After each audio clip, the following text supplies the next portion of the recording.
엄마가 죽어야 돈을 가질 수 있을 텐데. 딸이 한 말입니다. 제가 죽기를 바라는 말이었죠.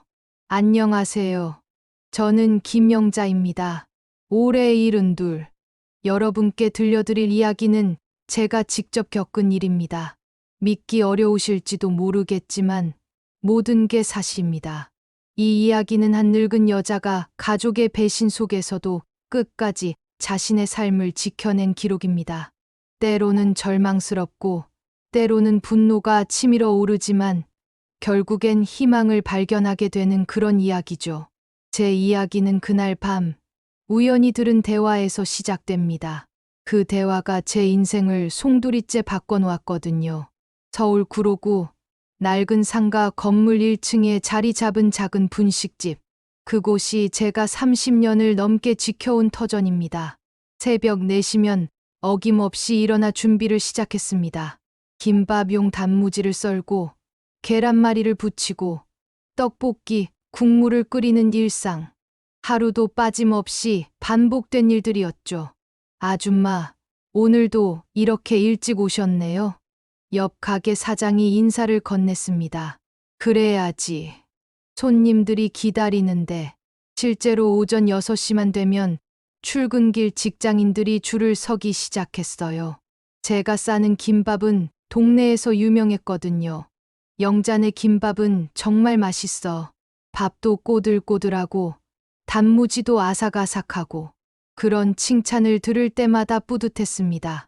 비록 힘든 일이었지만 제 손으로 만든 음식을 맛있게 드시는 분들을 보면 보람을 느꼈어요. 하지만 쉬운 일은 아니었습니다.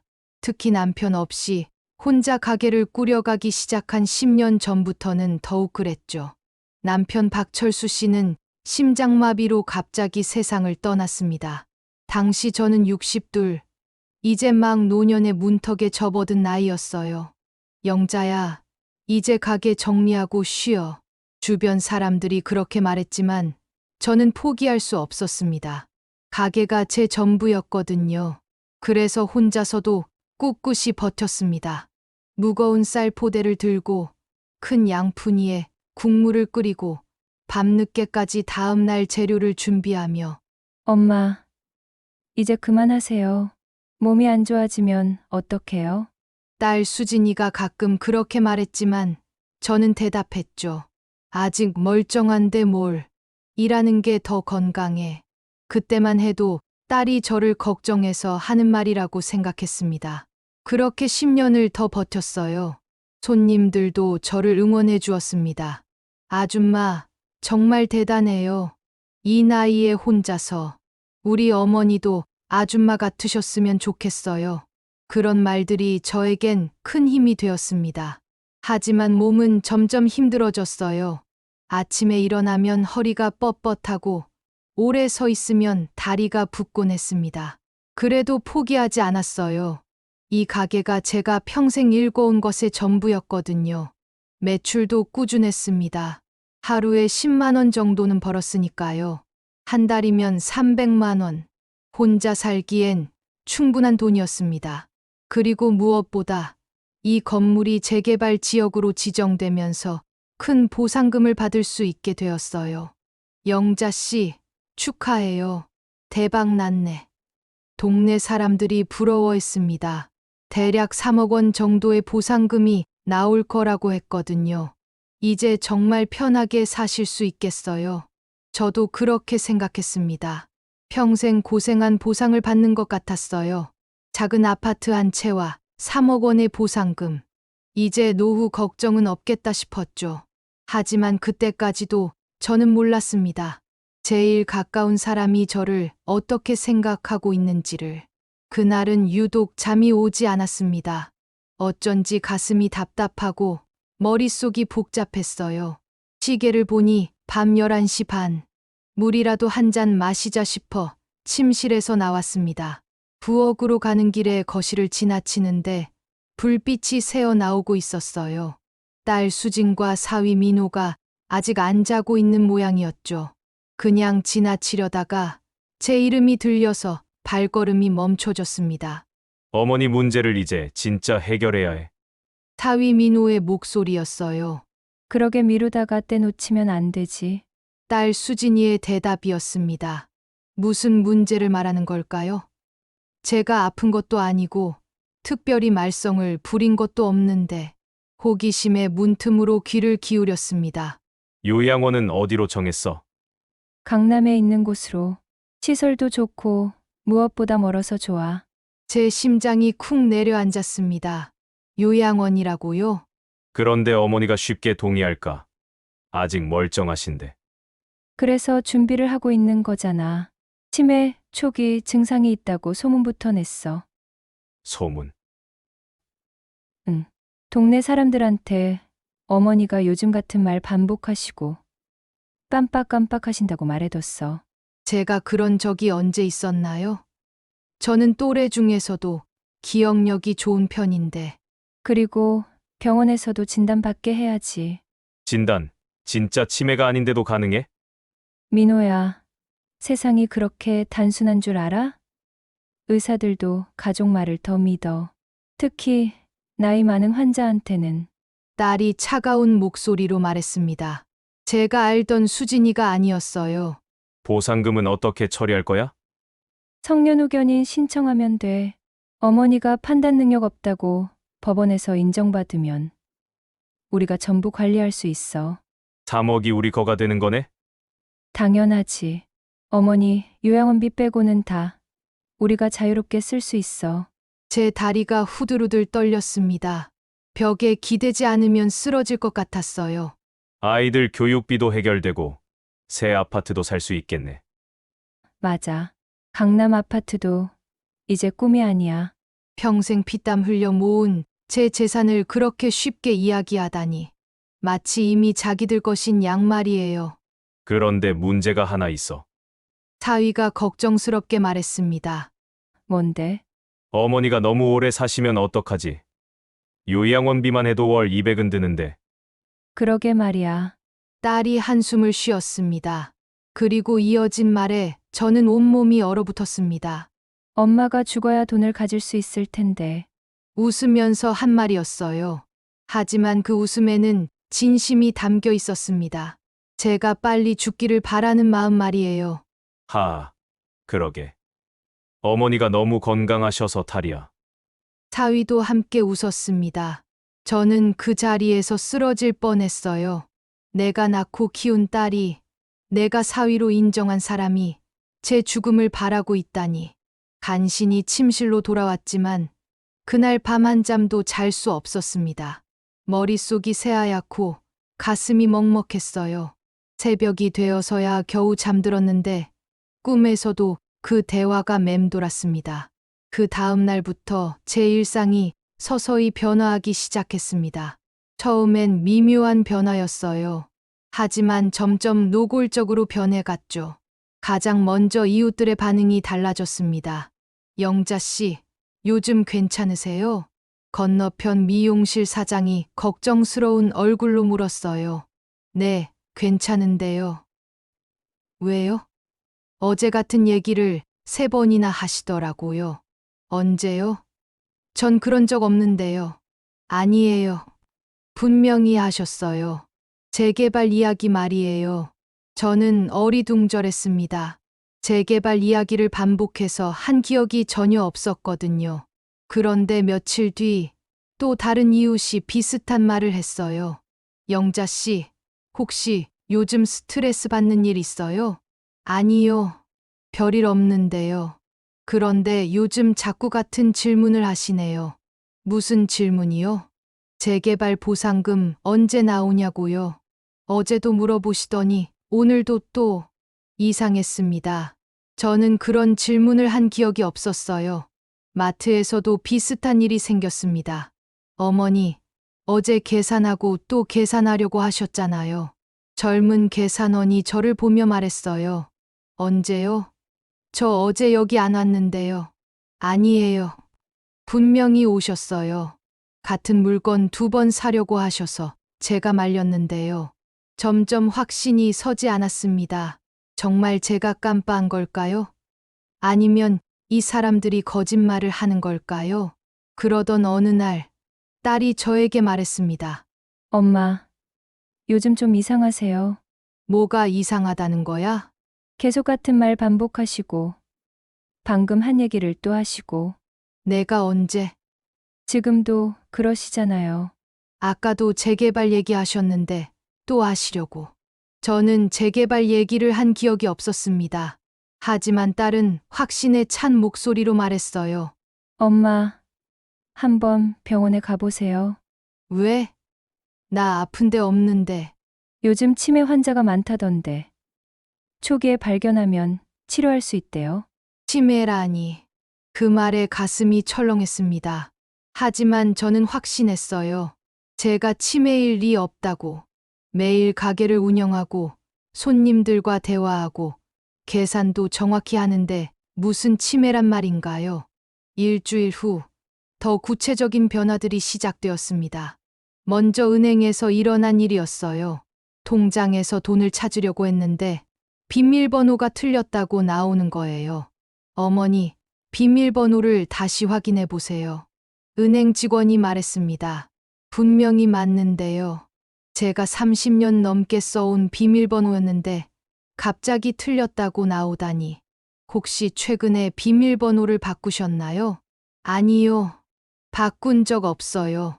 할 수 없이 딸에게 전화했습니다. 수진아, 엄마 통장 비밀번호가 안 돼. 아, 엄마, 비밀번호 바꿔드렸다고 했잖아요. 언제? 나 그런 말 들은 적 없는데. 어제 말했어요. 엄마가 자꾸 까먹으신다고 하셔서 1234로 바꿨다고? 하지만 저는 그런 대화를 한 기억이 전혀 없었습니다. 은행에서 1234를 입력했지만 그것도 틀렸다고 나왔어요. 어머니, 비밀번호가 틀렸습니다. 다시 딸에게 전화했죠. 수진아, 1234도 안 돼. 엄마, 또 까먹으셨네요. 0000으로 바꿨다고 했잖아요. 그런 말을 들은 기억이 없었지만 0000을 입력하니 맞았어요. 하지만 찜찜했습니다. 언제 비밀번호가 바뀐 걸까요? 그 다음 날에는 휴대폰이 바뀌어 있었어요. 엄마, 휴대폰으로 바꿔드렸어요. 딸이 큰 글씨에 간단한 기능만 있는 폰을 주었습니다. 왜 멋대로 바꿔? 이게 더 쉬워요. 엄마한테 맞는 거예요. 하지만 제가 자주 연락하던 사람들의 번호가 없었어요. 내 전화번호부는 어디 갔어? 엄마가 쓸 사람들만 넣어뒀어요. 너무 많으면 헷갈리시잖아요. 권사님, 단골 손님들, 오래된 친구들 번호가 모두 사라져 있었습니다. 나는 헷갈리지 않아. 다시 넣어줘. 엄마, 이게 더 편해요. 필요한 번호만 있으면 되잖아요. 결국 제가 직접 번호들을 다시 입력해야 했어요. 하지만 기억나지 않는 번호들이 많았습니다. 점점 고립되어 가고 있었어요. 제가 모르는 사이에. 그리고 며칠 후 가장 충격적인 일이 일어났습니다. 엄마, 병원에 가요? 딸이 단호하게 말했습니다. 왜? 나 아픈 데 없는데. 요즘 계속 이상하시잖아요. 검사라도 받아보세요. 뭐가 이상하다는 거야? 어제도 같은 질문 5번 하셨어요. 그리고 아까도 방금 물어본 걸 또 물어보시고. 저는 기억이 없었습니다. 정말 그랬을까요? 결국 딸의 성화에 못 이겨 병원에 가게 되었어요. 대학병원 신경과였습니다. 대기실에는 저와 비슷한 나이의 어르신들이 많이 앉아 있었어요. 김영자님, 진료실로 들어오세요. 이름이 불렸습니다. 딸이 저와 함께 들어갔어요. 그런데 이상한 일이 일어났습니다. 의사가 저보다 딸에게 먼저 물어본 거예요. 어머님이 요즘 어떠세요? 제가 대답하려고 했는데 딸이 먼저 말했습니다. 요즘 정말 심해졌어요. 같은 말을 하루에도 몇 번씩 하시고. 언제부터 그런 증상이 시작되었나요? 한 달 전부터요. 점점 더 심해지고 있어요. 저는 말했습니다. 저는 그런 적 없어요. 저 멀쩡해요. 하지만 의사는 딸의 말에 더 관심을 보였어요. 다른 증상은 없나요? 길을 잃고 헤매신 적도 있어요. 그리고 성격도 예민해지셨고. 길을 잃은 적 없는데요. 제가 항변했지만 의사는 딸을 보며 고개를 끄덕일 뿐이었어요. 혹시 피해망상 같은 건 없나요? 있어요. 가족이 자기를 해치려 한다고 하세요. 그런 적 없어요! 제가 소리쳤지만 의사는 오히려 그런 제 모습을 유심히 관찰했습니다. 환자분이 흥분을 잘 하시는군요. 그 말에 딸이 대답했어요. 네. 요즘 감정 기복도 심해요. 검사를 받는 동안 내내 불안했습니다. 뭔가 잘못되어 가고 있다는 느낌이 들었어요. 일주일 후에 결과를 확인하러 오세요. 의사가 말했습니다. 그 일주일이 지옥 같았어요. 혹시 정말 제가 치매인 건 아닐까 하는 불안감에 시달렸습니다. 검사 결과를 듣는 날, 딸은 일부러 늦게 왔습니다. 죄송해요. 교통이 막혀서. 하지만 제가 보기엔 일부러 늦은 것 같았어요. 아마 미리 의사와 통화했을 거예요. 검사 결과상 초기 치매 소견이 보입니다. 의사의 말에 머리가 하얘졌어요. 그럴 리가 없어요. 저는 멀쩡한데요. 어머님, 초기에는 본인이 자각하지 못하는 경우가 많아요. 저는 매일 가게도 하고 계산도 정확히 해요. 하지만 의사는 이미 결론을 내린 상태였어요. 약물 치료를 시작하고 가족분들이 더 주의 깊게 돌봐드려야겠네요. 딸이 조심스럽게 물었습니다. 혹시 요양원 같은 곳도 고려해봐야 할까요? 지금 당장은 아니지만 나중에는 필요할 수도 있어요. 집에 돌아오는 차 안에서 딸이 말했습니다. 엄마, 이제 혼자 있으면 위험해요. 나는 괜찮다. 가스라도 깜빡하면 어떡해요? 우리 집으로 오세요. 싫어. 내 집에서 살 거야. 그럼 적어도 가게는 그만하세요. 그것도 싫어. 딸의 얼굴이 굳어졌어요. 엄마, 병원에서 뭐라고 했어요? 치매라고 했잖아요. 나는 치매 아니야. 의사가 거짓말하겠어요? 그 순간 깨달았습니다. 이 모든 게 계획된 일이라는 걸. 딸이 의사에게 미리 이야기해서 저를 치매 환자로 만든 거였어요. 그날 밤, 저는 혼자 앉아서 생각에 잠겼습니다. 이대로 당할 수는 없다고. 제 삶을 지켜야 한다고. 다음 날부터 저는 조용히 움직이기 시작했습니다. 가장 먼저 교회에 갔어요. 30년을 함께한 권사님을 찾았습니다. 권사님, 저 좀 도와주세요. 무슨 일이에요? 영자 집사님? 저는 그동안 있었던 모든 일을 털어놓았습니다. 그날 밤들은 대화부터 이상하게 변해가는 일상까지. 권사님은 점점 놀라는 표정을 지었어요. 세상에, 그런 일이. 영자 집사님이 치매라니 말도 안 돼요. 정말이에요? 제가 이상한 거 아니에요?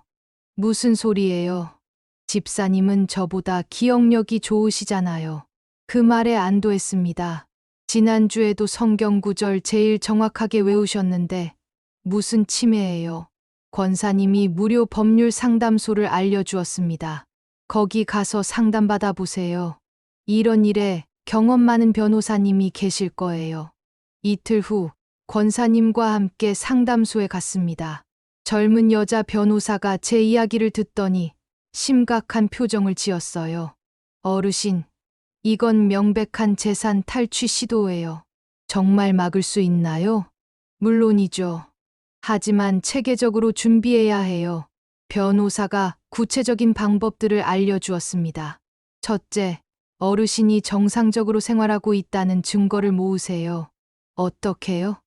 가게 운영하시는 거, 손님들과 대화하는 거, 모든 걸 기록하고 증명받으세요. 둘째, 가족들이 어르신에 대해 거짓말하고 있다는 증거를 수집하세요. 셋째, 믿을 만한 증인들을 확보하세요. 어르신이 멀쩡하다고 증언해줄 사람들 말이에요. 그리고 가장 중요한 건 재산을 안전하게 보호하는 거예요. 변호사의 설명을 듣고 나니 희망이 보였습니다.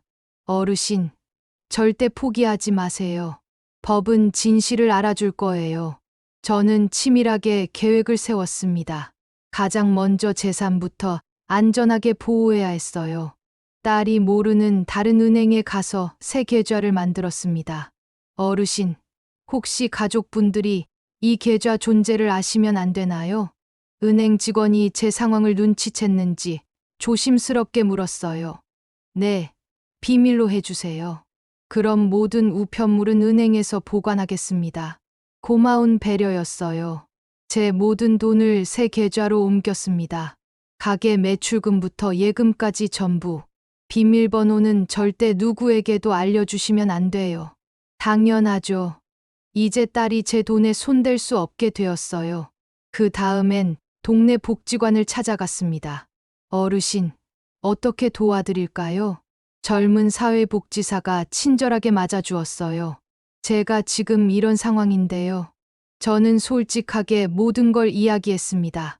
복지사는 점점 놀라는 표정을 지었어요. 세상에, 그런 일이 실제로 일어나다니. 도와주실 수 있나요? 물론이에요. 이런 경우를 대비해서 저희가 있는 거거든요. 복지사는 제 이야기를 자세히 기록해 주었습니다. 혹시 나중에 법적 분쟁이 생기면 이 기록들이 도움이 될 거예요. 그리고 또 다른 조언을 해 주었어요. 어르신, 정신건강의학과에서 정식 검사를 받아보세요. 왜요? 어르신이 정상이라는 공식적인 진단서를 받으시는 거예요. 좋은 아이디어였습니다. 며칠 후, 딸이 모르는 다른 병원에 갔어요. 이번엔 혼자 갔습니다. 아무도 방해할 수 없게. 어떻게 오셨어요? 의사가 물었습니다. 치매 검사를 받고 싶어요. 혹시 증상이 있으신가요? 아니요. 가족이 제가 치매라고 하는데 확실히 하고 싶어서요. 의사는 꼼꼼히 검사를 해주었어요. 인지능력 테스트부터 뇌 MRI까지. 일주일 후 결과가 나왔습니다. 어르신, 전혀 이상 없으세요. 오히려 또래보다 인지능력이 뛰어나십니다. 정말이요? 네, 진단서를 드릴게요. 필요하시면 언제든 쓰세요. 드디어 제가 정상이라는 공식적인 증명을 받았어요. 이제 제 편이 되어줄 사람들을 모아야 했습니다. 가장 먼저 분식집, 단골 손님들에게 부탁했어요. 사장님, 제가 요즘 이상한 점 있었나요? 무슨 소리예요? 사장님이 제일 정정하신데 가끔 같은 말 반복하거나 깜빡하는 일 있었나요? 전혀요.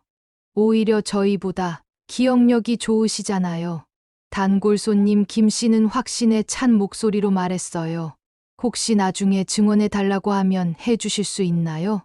무슨 일이에요? 저는 상황을 간단히 설명했습니다.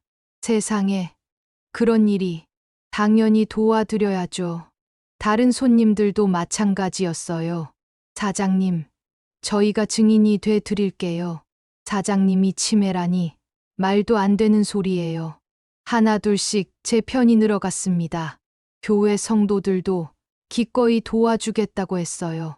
영자 집사님, 저희가 모두 증언해 드릴게요. 집사님이 제일 정정하시고 똑똑하신데 무슨 치매예요. 이웃들에게도 진실을 알렸어요. 제가 요즘 이상한 행동한 적 있나요? 아니요. 왜요? 혹시 같은 말 반복하거나 했나요? 그런 적 없는데요. 점점 확신이 들었습니다. 제가 치매가 아니라는 걸. 그리고 더 중요한 건 많은 사람들이 저를 믿어준다는 거였어요. 며칠 후 딸과 사위가 집에서 또 대화하는 걸 들었습니다. 이번엔 미리 준비했어요. 휴대폰 녹음 기능을 켜놨죠. 성년 우견인 신청서 넣었어? 사위의 목소리가 들렸습니다. 아직이야. 어머니가 서명을 안 하셔서. 강제로라도 해야지. 보상금 나오는 게 얼마 안 남았는데. 그러게 시간이 없어. 의사 소견서는 받았지. 받았어. 치매 초기라고 나와 있어. 그럼 법원에서도 인정해주겠네. 당연하지. 의사 소견서만 있으면 문제 없어. 그런데 어머니가 계속 반대하면 어떡해? 그럴 땐 강제 입원이라도 시켜야지. 강제 입원이라니. 등골이 서늘해졌어요. 요양원에 미리 연락해도. 벌써 해뒀어. 다음 주면 자리 날 거래. 보상금 처리는 성년후 견인만 되면 모든 걸 우리가 할 수 있어. 3억 원이 우리 거가 되는 거네. 그럼 어머니 요양원비 빼고는 다 우리가 자유롭게 쓸 수 있어. 완벽한 증거였습니다. 이 녹음만 있으면 법정에서도 이길 수 있을 거예요. 그런데 딸 부부의 움직임이 생각보다 빨랐습니다. 며칠 후 갑자기 딸이 서류를 들고 왔어요. 엄마, 여기 서명해 주세요. 뭐 하는 서류야? 병원 입원 동의서예요. 입원? 나 아픈 데 없는데. 치매 치료 받으셔야죠. 나는 입원 안 할 거야. 엄마 혼자서는 위험해요. 병원에서 제대로 치료받으세요. 싫어. 제가 강하게 거부하자 딸의 태도가 돌변했어요. 엄마, 지금 정신이 없으시니까 제가 대신 결정할게요. 뭐라고? 성년후 견인 신청 넣을 거예요. 그럼 제가 엄마 대신 모든 걸 결정할 수 있어요. 드디어 본색을 드러냈네요. 내가 살아있는데 무슨 소리야? 엄마는 이미 판단 능력이 없어요. 의사도 그랬잖아요. 나는 멀쩡해. 그런 말씀 자체가 치매 증상이에요. 말이 안 통했습니다. 이미 딸은 결심을 굳힌 상태였어요. 그날 밤 사위까지 와서 압박했습니다. 어머니, 우리가 다 어머니 위해서 하는 일이에요. 위에서? 내 돈 때문이지. 그런 말씀 마세요. 어머니 건강이 우선이잖아요. 거짓말하지 마. 다 들었어. 뭘 들으셨다는 거예요? 너희가 내 돈 가지려고 계획하는 거 다 알아. 사위의 얼굴이 굳어졌어요. 어머니, 피해망상이 심하시네요. 결국 그들은 강수를 두었습니다. 다음 날 아침, 갑자기 구급차가 집 앞에 왔어요. 김영자님 계신가요? 구급대원이 물었습니다. 왜요? 응급입원 신청이 들어왔습니다. 누가요? 따님이 신청하셨어요. 자해 위험이 있다고. 자해 위험이라니. 말도 안 되는 소리였어요. 저는 멀쩡해요. 가지 않겠어요. 어머님, 법적으로 가족이 신청하면 의무적으로 모셔가야 합니다. 위기였습니다. 이대로 끌려가면 정말로 치매 환자가 되어버릴 거예요. 그때 저는 미리 준비해둔 계획을 실행했습니다. 잠깐만요. 전화 한 통만 하게 해주세요. 변호사에게 전화했어요. 선생님, 지금 구급차가 와서 강제 입원시키려고 해요. 지금 즉시 경찰에 신고하세요. 그리고 제가 준비해둔 서류들을 보여주세요. 저는 준비해둔 가방에서 서류들을 꺼냈어요. 정신건강의학과 진단서, 복지관 상담 기록, 증인들의 진술서까지. 이것 좀 보세요. 구급대원이 서류들을 살펴보더니 놀라는 표정을 지었어요. 이분이 정상이라는 진단서가 있네요. 네, 저는 치매가 아니에요. 그런데 가족분이 자해 위험이 있다고 하셨는데 거짓말이에요. 이것도 보세요. 녹음 파일을 들려주었어요. 딸과 사위의 대화 내용을. 구급대원들이 서로 눈을 마주쳤어요. 이거 문제가 복잡하네요. 그때 경찰이 도착했습니다. 무슨 일이에요? 경찰관이 물었습니다. 저는 차근차근 설명했어요. 지금까지 있었던 모든 일을. 경찰관도 제가 준비한 증거들을 살펴보았습니다. 이 녹음이 진짜예요? 네. 제가 직접 녹음한 거예요. 녹음을 다시 들려주었습니다. 딸과 사위가 제 재산을 노리는 대화를.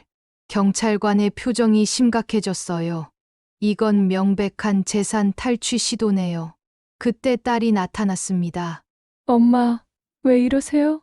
수진아, 이제 그만해. 뭘 그만해요? 내가 내 돈 노리는 거 다 알아. 딸의 얼굴이 하얗게 질렸어요. 경찰관이 딸에게 말했습니다. 따님, 이 녹음 좀 들어보세요. 녹음이 재생되자 딸은 아무 말도 할 수 없었어요. 이게 사실인가요? 그건 어머니를 위해서. 어머니를 위해서 재산을 빼앗으려고 했다는 말씀인가요? 딸은 대답할 수 없었습니다. 구급대원들도 상황을 파악했어요. 이런 경우에는 강제 입원을 할 수 없습니다. 당연하죠. 이분은 정상이시니까. 결국 구급차는 돌아갔습니다. 딸도 아무 말 없이 사라졌어요. 이제 제가 공격할 차례였습니다. 변호사와 함께 법원에 갔어요. 성년 우견인 신청 취소하고 싶어요. 이유가 뭐죠? 제가 정상이기 때문이에요. 모든 증거를 제출했습니다. 진단서부터 녹음 파일까지. 법관도 놀라는 표정을 지었어요. 이런 경우는 처음 보네요. 자식이 부모 재산을 노리고 거짓으로 치매를 만들어낸 거예요. 증거가 확실하네요. 성년 우견인 신청은 즉시 기각되었습니다. 그리고 오히려 딸을 사기 혐의로 고발했어요. 부모를 속여서 재산을 빼앗으려 한 것은 명백한 범죄입니다. 검찰에서도 사건을 받아들였어요. 이제 딸이 법정에 서게 될 차례였습니다. 재개발 보상금도 온전히 제 몫이 되었어요. 조합에서 확인했거든요. 어르신이 정상이시니까 당연히 본인이 직접 받으셔야죠. 딸이 대신 받겠다고 했던데 그건 불가능해요. 성년 우견인도 아니시고 모든 게 제자리를 찾아갔습니다. 진실이 알려지자 동네가 발칵 뒤집혔어요. 영자 씨, 정말 대단해요. 어떻게 혼자서 그 모든 걸 해내셨어요? 이웃들이 저를 보는 눈이 완전히 달라졌어요. 영자 씨가 치매라고? 말도 안 되는 소리였어. 딸이 어떻게 그럴 수가 있어. 분식집에도 더 많은 손님들이 왔어요. 사장님, 뉴스에서 봤어요. 정말 멋져요. 사장님처럼 용감한 분은 처음 봐요. 교회에서도 큰 화제였어요. 영자 집사님, 정말 하나님이 도우신 거예요. 집사님이 포기하지 않으셔서 이길 수 있었어요. 하지만 저는 우쭐하지 않았어요. 아직 끝난 게 아니었거든요. 딸과의 관계를 어떻게 해야 할지. 그게 가장 큰 고민이었어요. 재판이 시작되기 전 딸이 저를 찾아왔어요. 엄마, 왜 왔어? 죄송해요. 처음으로 사과하는 말이었어요. 지금 와서 미안하다고? 정말 죄송해요. 제가 너무 욕심을 부렸어요. 딸이 눈물을 흘렸습니다. 엄마, 사실 저희도 힘들었어요. 아이들 교육비, 집 대출금, 그래서 내 돈을 훔치려고 했다는 거야? 훔치려고 한 게 아니라 그럼 뭐야? 나를 치매로 만들려고 한 게 아니야? 딸은 대답할 수 없었어요. 수진아, 나는 내가 그런 아이인 줄 몰랐다. 엄마, 돈이 그렇게 중요해? 나보다? 아니에요. 엄마가 더 중요해요. 거짓말하지 마. 녹음 다 들었잖아. 딸이 무릎을 꿇었어요. 엄마, 용서해 주세요. 하지만 저는 쉽게 용서할 수 없었어요. 용서하라고?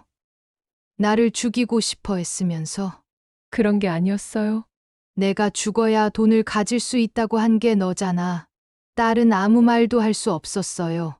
수진아, 나는 내 엄마야. 그런데 넌 나를 뭘로 봤어? 엄마, 돈 덩어리로 봤지? 빨리 없어졌으면 하는 짐으로. 그날 대화는 거기서 끝났어요.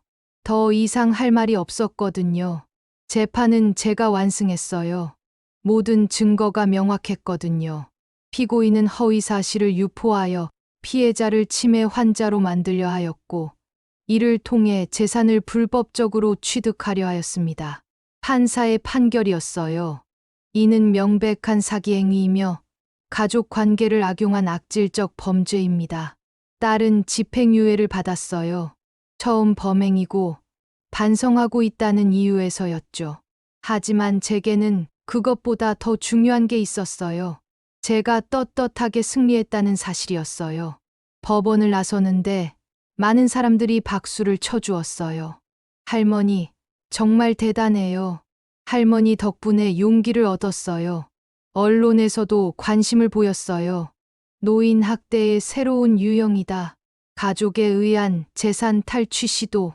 제 이야기가 뉴스에 나오면서 비슷한 상황의 어르신들이 많다는 걸 알게 되었어요. 이제 저는 완전히 자유로워졌어요. 재개발 보상금 3억 원을 받았고 작은 원룸 2채를 더 샀어요. 임대 수입으로 생활비는 충분했죠. 분식집도 여전히 하고 있어요. 하지만 이제는 의무가 아니라 즐거움으로 해요. 사장님, 이제 안 하셔도 되는데 왜 계속 하세요? 단골 손님이 물었어요. 좋아서 하는 거야. 너희들 보는 게 즐거워. 정말 그랬어요. 돈 때문이 아니라 재미있어서 하는 거였죠. 복지관에서 강연도 하게 되었어요. 어르신들, 절대 포기하지 마세요. 나이가 들었다고 해서 무력한 존재가 되는 건 아니에요. 제 경험을 나누면서 다른 어르신들에게 용기를 드렸어요. 가족이라도 잘못된 일은 잘못된 거예요. 자신을 지키는 건 권리이자 의무입니다. 변호사 선생님도 가끔 찾아와 주세요. 김할머니 덕분에 비슷한 사건들이 많이 알려졌어요. 정말요? 네. 많은 어르신들이 용기를 내서 신고하고 계세요. 뿌듯했어요. 제 싸움이 다른 분들에게도 도움이 되고 있다니. 1년 후 딸이 다시 찾아왔어요. 많이 달라진 모습이었어요. 야윈 얼굴에 미안해하는 표정. 엄마, 정말 죄송해요. 이번엔 진심이 느껴졌어요. 1년 동안 정말 많이 반성했어요. 그래? 엄마가 얼마나 힘드셨을지 생각만 해도 죄스러워요. 딸이 눈물을 흘렸어요. 엄마, 용서해 주세요. 저도 마음이 흔들렸어요. 아무리 미웠어도 제가 낳은 자식이었거든요. 수진아, 네.